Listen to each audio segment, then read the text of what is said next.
thinks he's ready to go.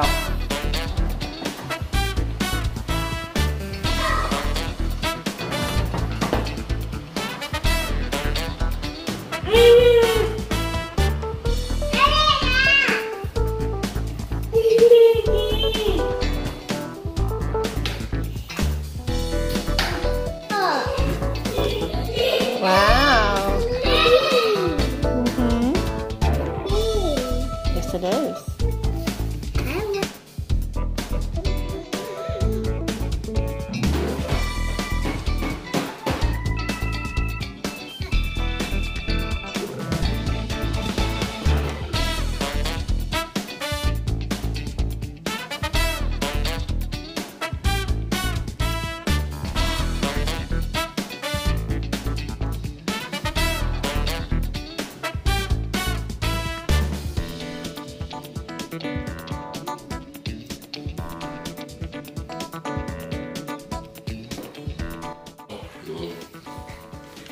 Agua for Grandpa Raymond.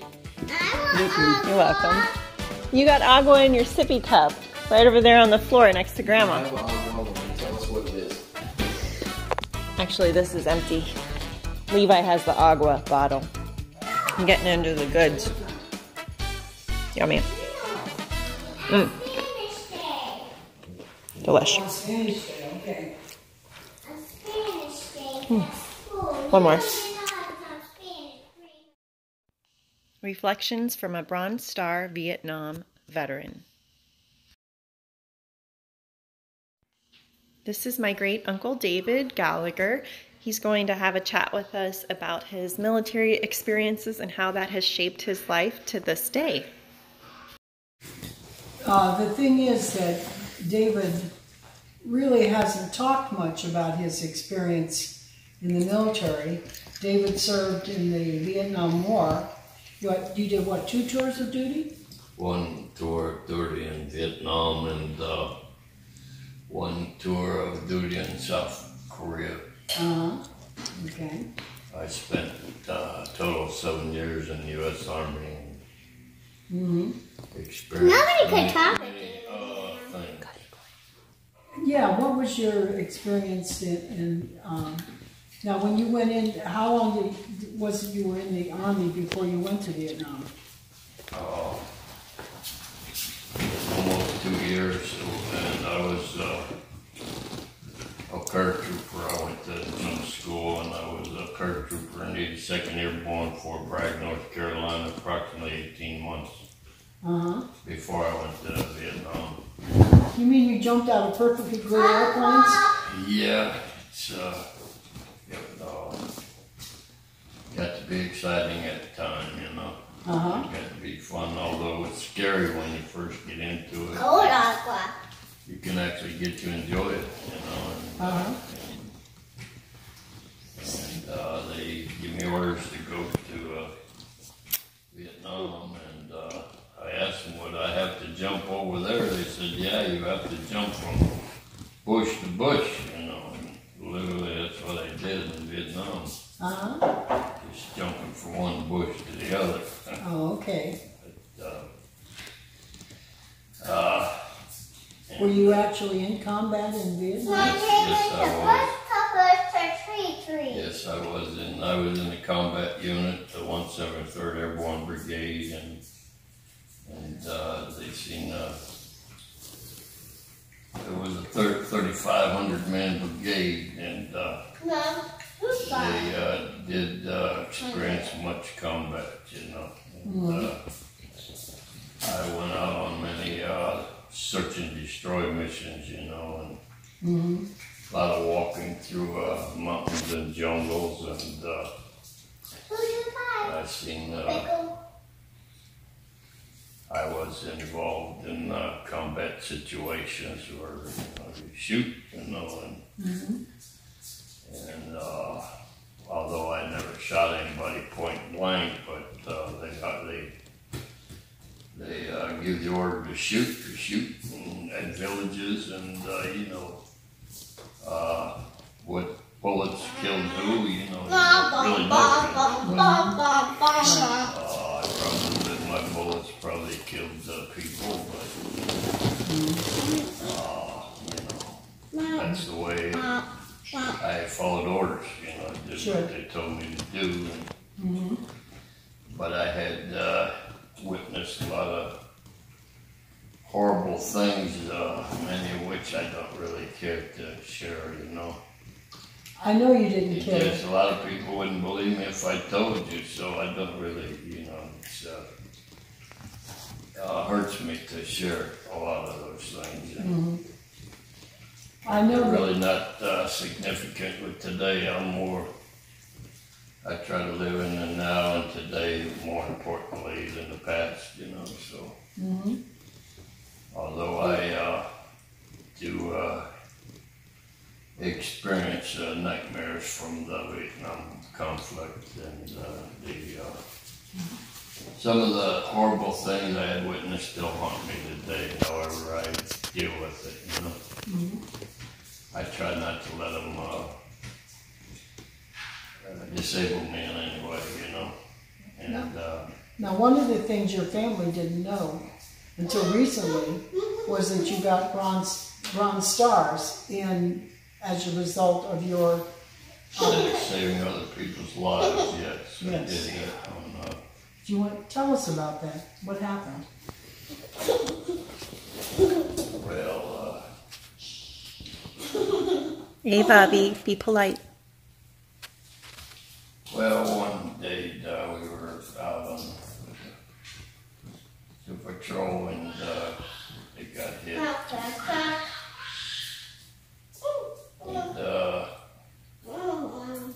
one of the APCs got hit. We always carried them diesel cans, and 5-gallon diesel cans.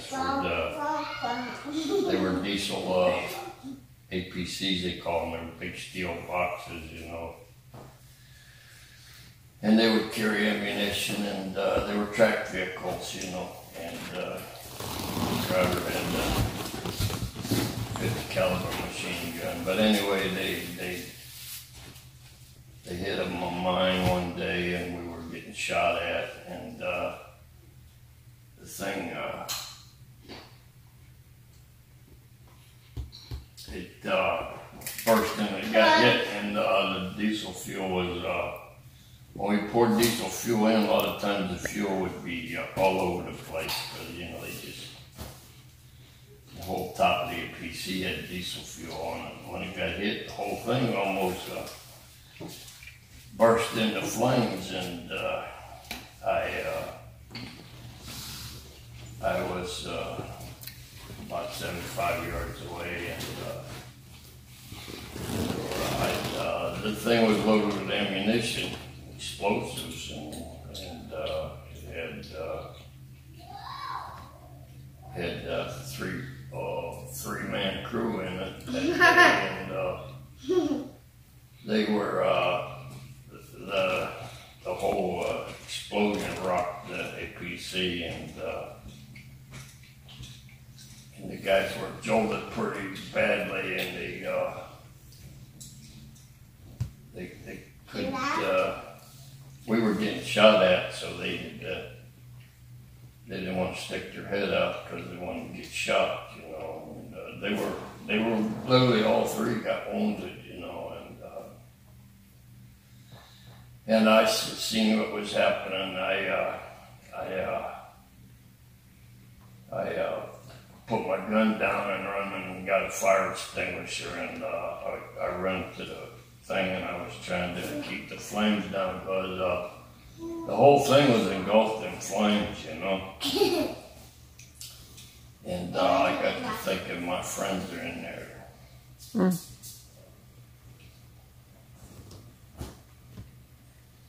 And then I just, everybody was afraid, except me, I just got the fire extinguisher. There was a back door on the thing.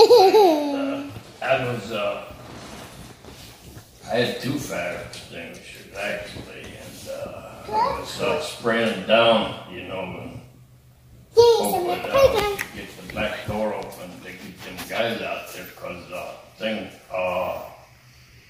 it was engulfed in flames and loaded with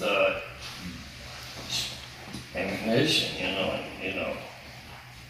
Sometimes that stuff, it gets so hot, it just blow up, you know, but I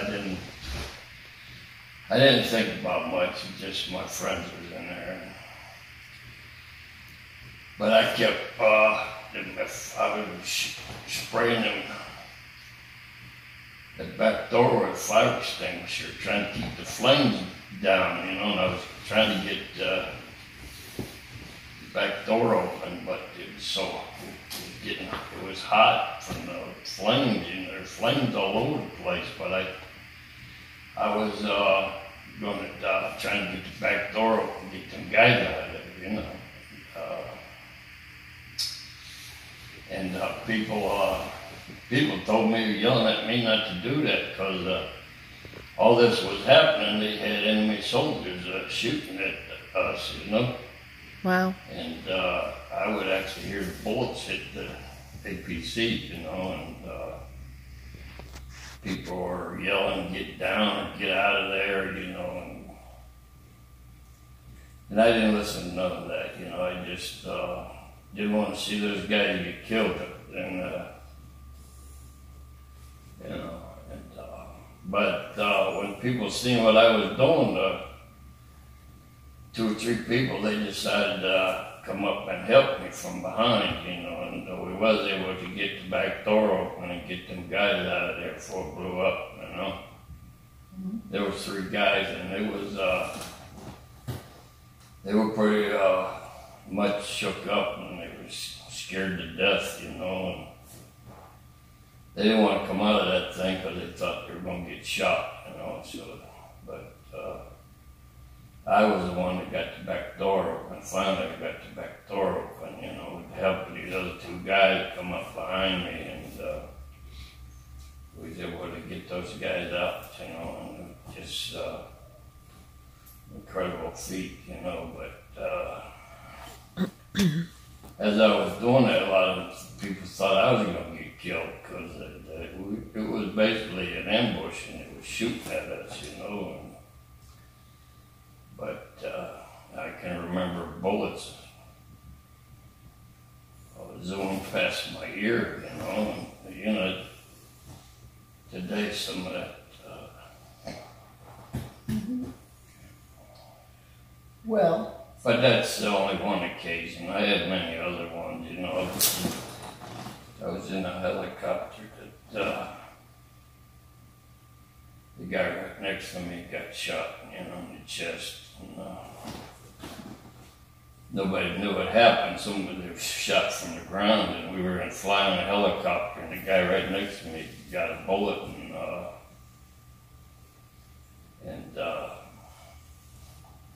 we didn't hear a shot or nothing, but I smelled the bullet. Them high-powered bullets, they carry a smell with them. You can smell them, you know. And I smelled the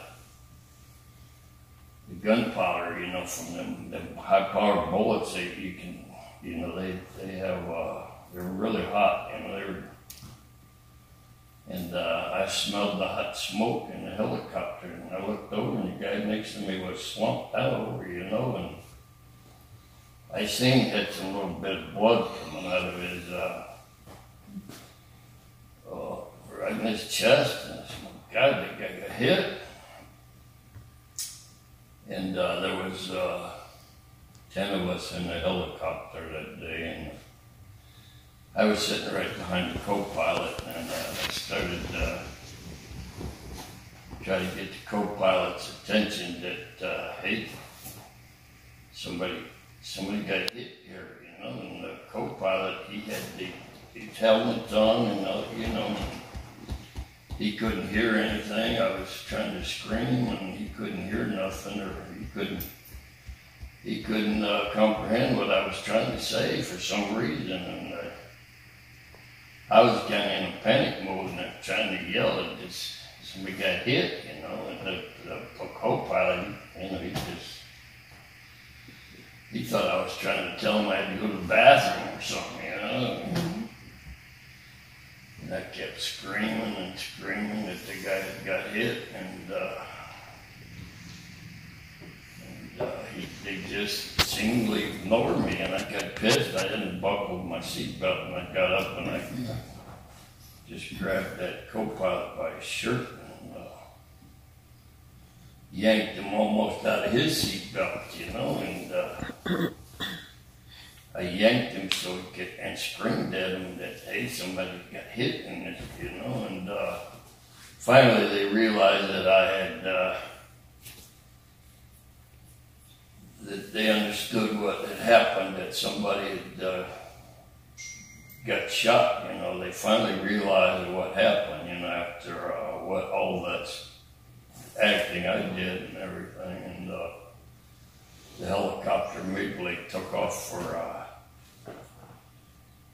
Army Hospital, and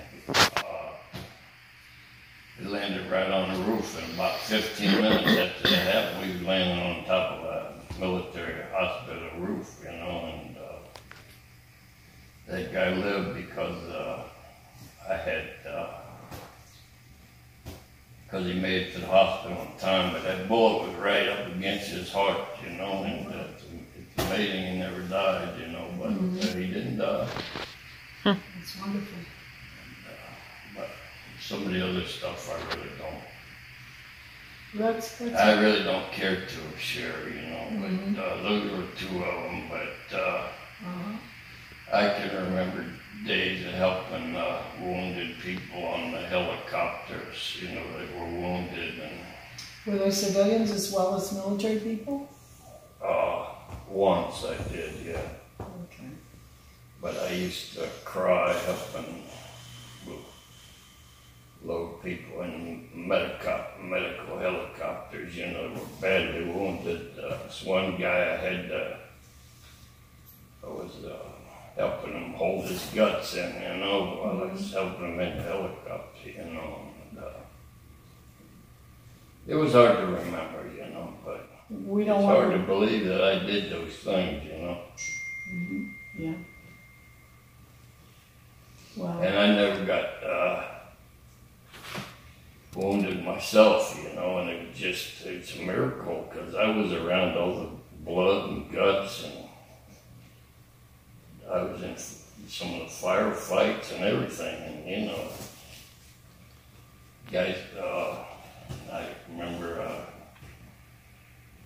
3 times where a person right next to me got shot and I didn't, and Somebody was looking out for you. Yeah. Okay. So. But I'm glad and happy I have what I have today, and it's hard to remember that stuff, but I don't really talk about it, Well. I go to some of the veterans clubs and they want to drink and tell war stories. I don't like to get into that stuff. I know, and again, the stuff that you're talking about, your family didn't know. Okay, never heard any of this. Well, for the most part, who cared? I mean, No, the family I cares. really like to tell war stories, No, I understand. because it's hard to believe it's stuff like that ever happened, But, I can't believe it myself sometimes, I really did that, But, everything's okay today, and it's an important thing, It is important, and it is important to go forward. But also, we learn from the past. Well, I was often depressed in Vietnam, I had to eat out of cans, sleep on the ground, and, it was a very depressing thing, So, but I was very fortunate to have survived, Yeah. You were in combat, actually. Yeah, actually one day I did get wounded, but an enemy mortar round landed about 12 feet away from me, and some of the shrapnel hit me right in the ass,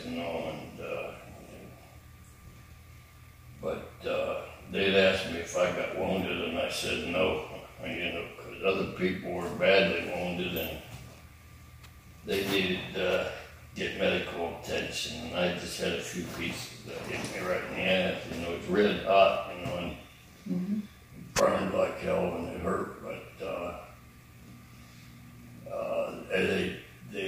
they were running around asking anybody if they were wounded or got hurt to get on the medevac choppers, but I didn't want to do that, you know, because many people were badly hurt, so, you know, I didn't want to. I just got very little shrapnel behind them, you know, and it didn't really bother me, you know. So. Yeah. So you feel like through your life someone's been looking out for you? Yeah, and well, I think it's a higher power, which I call God, and for some reason He wanted me to stay around. I'm just grateful for each and every day, and I just try to live one breath at a time, and that's it, you know. Yeah. Yeah. Try to live in the positive in spite of bad days that I experienced, you know. Well, I'm glad you were I able don't let it depress me, you know. No. I'm so glad you were able to talk to us and tell us about it. Well, you know, when I was married, you know, to Janae, she seen me wake up at night with nightmares, and it scared her, and that's the reason, you know, she divorced me, really, you know. Well, I used to drink a lot, you know, and I'd wake up with them nightmares. I had a case of beer in the refrigerator all the time. I'd go and drink. And drink the rest of the night, and I'd go into work drunk, you know. That seemingly did affect my life with my drinking, but I no longer drink, you know, so.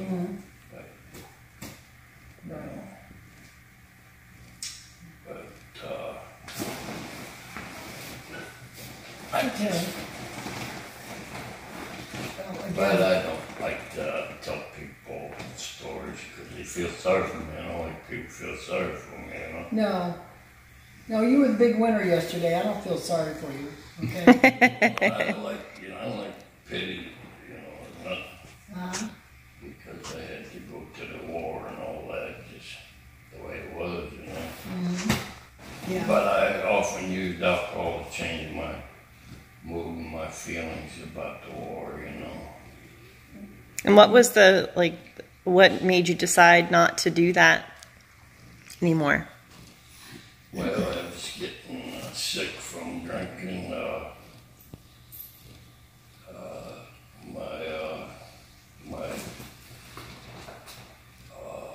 My physical, you know, being sick and mentally, I had mental problem affected me mentally, you know, to be dependent on the alcohol, or I couldn't function without drinking, you know. And it affected everything, you know. I didn't. It affected my beliefs. You know, I didn't. I believed in God, but I didn't want nothing to do with a God, you know. I didn't pray or nothing. It just affected my whole attitude and outlook on life, you know. And I didn't like the way I felt, and I didn't project myself. People didn't want to be around me, even members of my own family. You know, I used to come home drunk, and Mom used to throw me out of the house to go sleep on the park bench somewhere, you know. She didn't want to put up with it, and I was drinking. I didn't want to work. I didn't want to do nothing, you know. I just want to sit around and drink and feel bad about those people who died in Vietnam, you know.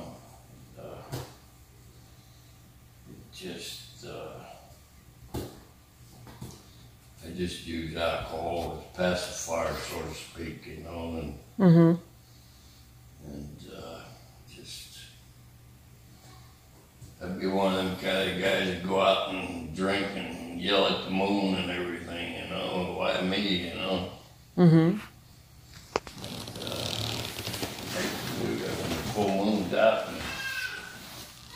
case of beer and go out there and sit all by myself and get mad at the world, you know, why me, you know, and, I drank so much I'd end up in them detox places, you know, hospitals and jails and halfway houses and all them places, you know, and Las Vegas and all over the United States, you know, and just go from town to town and and get out of a hospital or a jail and I just go to another town and manage to get me a job and I start stopping off for drinking and everything just be the same thing all over again. I tried the geographical cure, you know. Mm-hmm. They call it, well, if you move away from all these people that are making trouble for me and the job, and I blame everything, but I wouldn't blame myself, you know. But,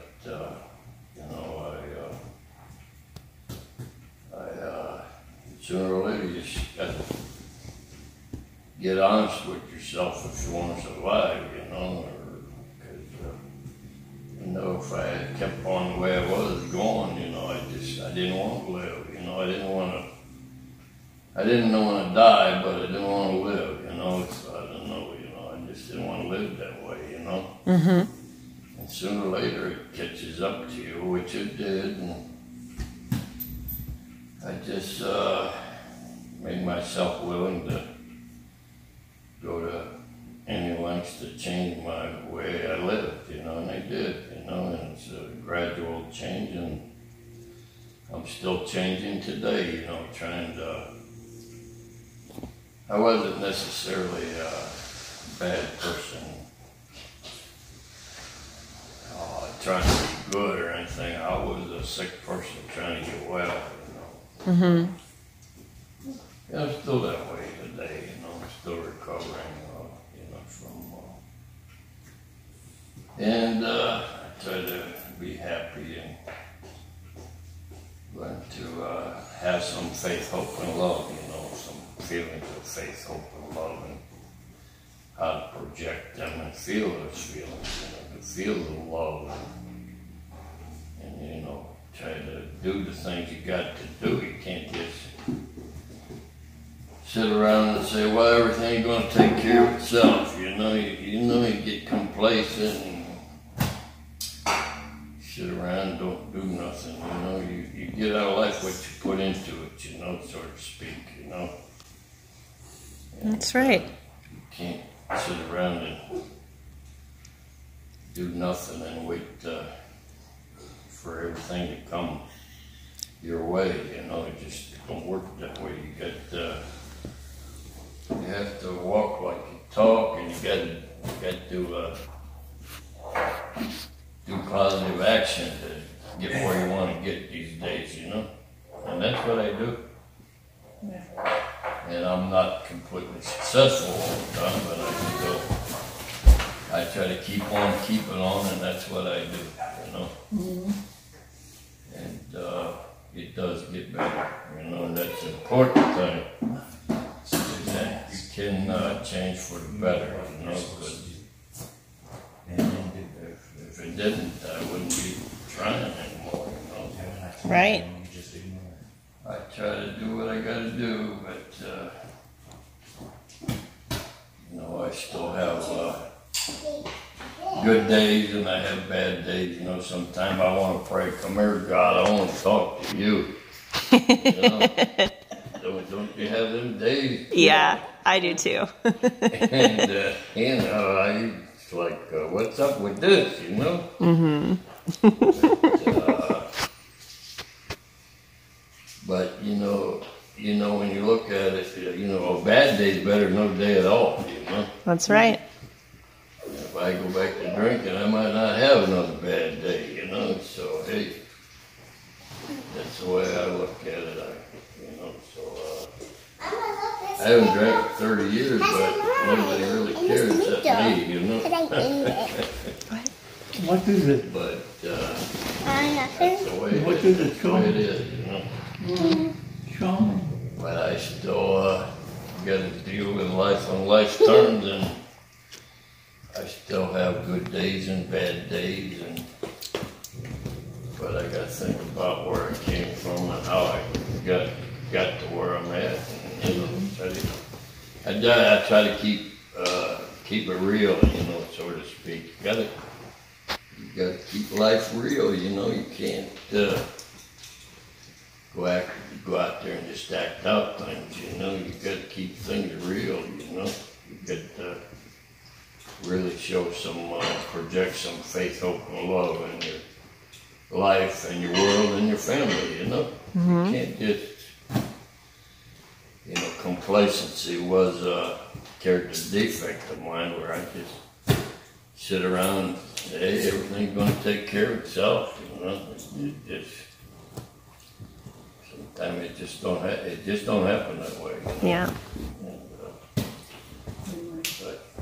But I'm just grateful each and every day, and trying to project some gratitude in my life, and some faith, hope, and love. And there you go. And the greatest of I these... try to go to church and thank God for good days and bad days too, because bad days better than no day at all, you know. That's right. And the greatest of these is love. That's right. And you can't have one without the other. You know. Okay. Well, thank you for sharing with us. Well, I hope. He's done.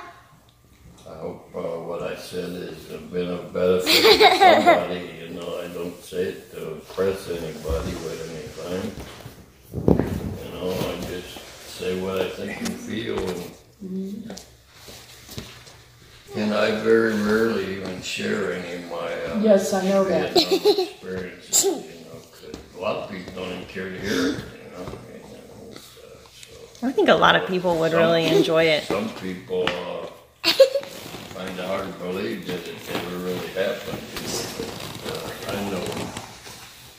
And there's many other, like the days I was in Vietnam, where every day was a bad day, you know.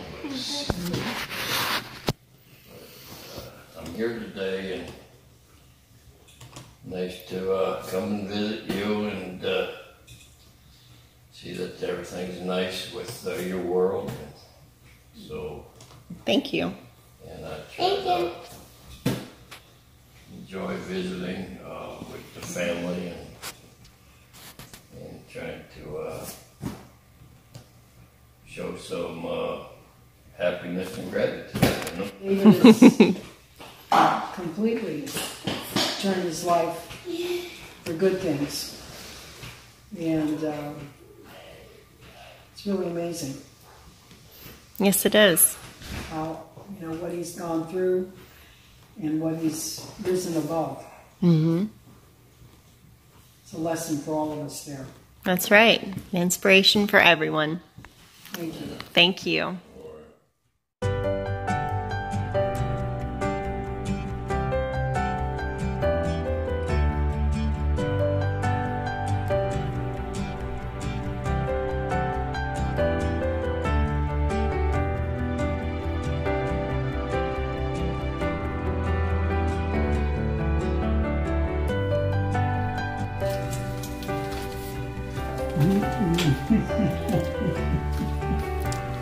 Hello, Levi. Hi, Levi.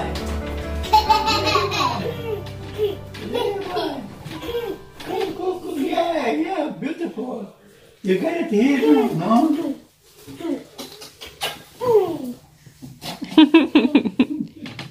That's Grandpa. Yeah.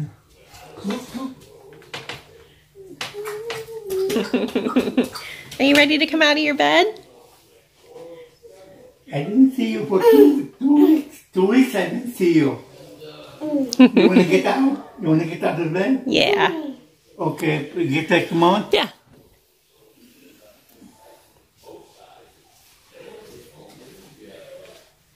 Want to come out? You can. Yeah, probably. Oh, watch your... It's a landmines in here. Look at this place. Oh no! Both of them are frog. Never seen a frog that has lipstick on, right? That could be. I don't know. Oh, she was. So what was the frog's name? Green? What was the frog's name? Green frog? Blue frog? Well, it wasn't a blue frog. It was not blue. It was light green. Green's not a girl color. No. Is green a boy color? Yes. Oh, okay. Maybe it was a people color. But it said purple and violet are not girl colors. Purple and violet, those are girl colors? Yes. Ava, you're going to rip your dress. Stop. Are there any other girl colors? No. Okay. Pink? Those. No. Red, what color is That's red? a freak over. Red is not a girl color. Light red is a girl color. Light red?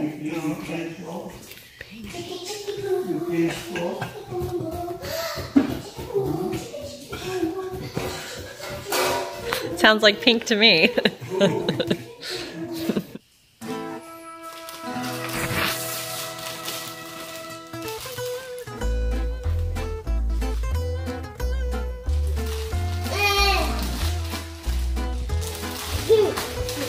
He made them all fit. Miracle worker. My assistant down here.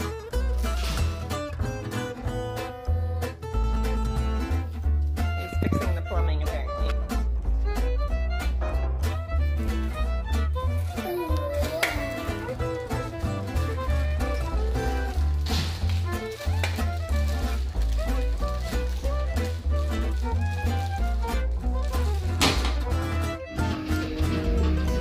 Incredible. Among all the golden objects, there's a piece of priestly jewelry that goes unnoticed and unheralded. So far, experts assume that this is a depiction of a single object. But we believe that it's a 3,500-year-old image. Mama, put me in your share candy. You head on. Mama, I want to share candy. Here, we can clearly see the holy altar, Oh, the the straw. ramp of the tabernacle, and the ark of the I'm covenant. closing my fingers so you can't see the shell. You can't see the shell, you can't see the shell. And this little shell would never be Know what seen. the ark of the covenant symbolizes. Hey.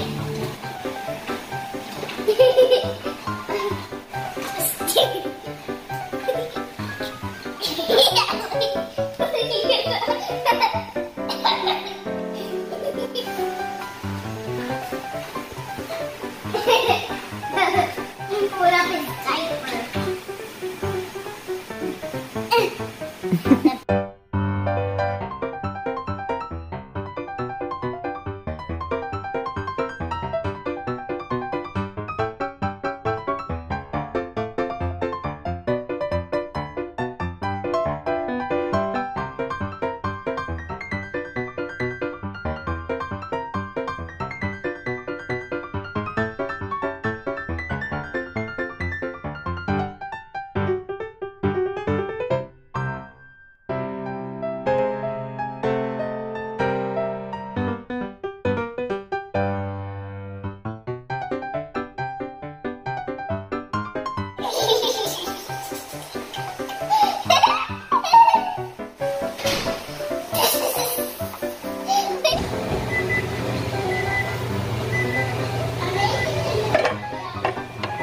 Yeah.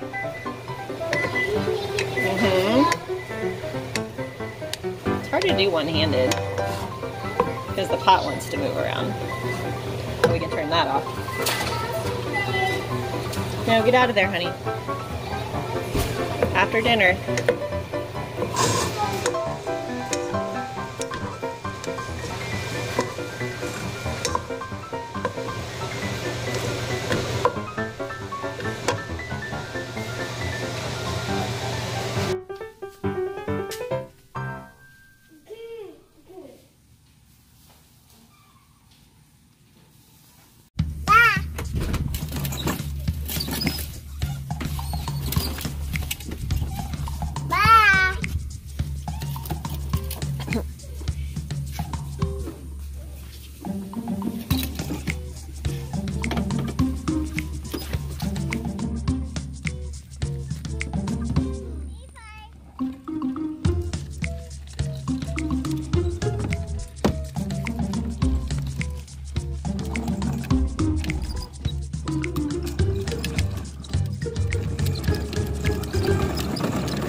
Ava's riding off into the sunset.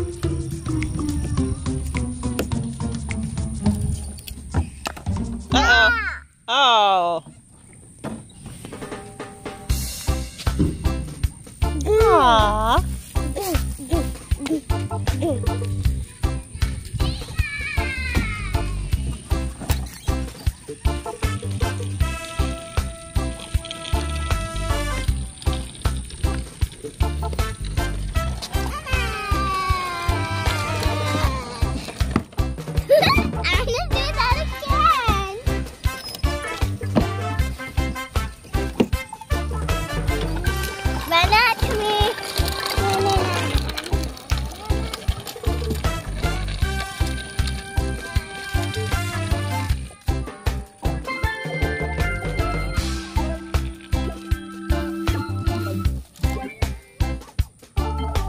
Keep going.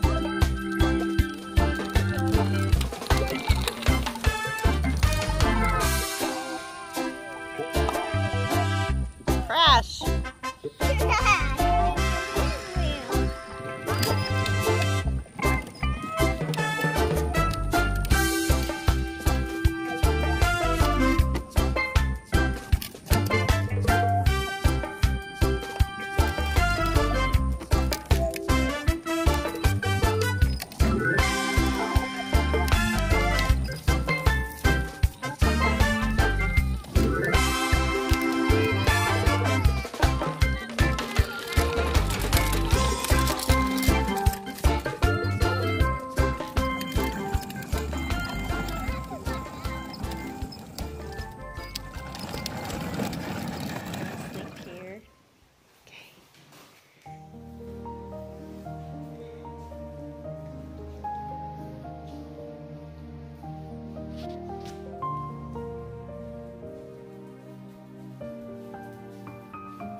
Love you. Good night. Sweet dreams. Good night.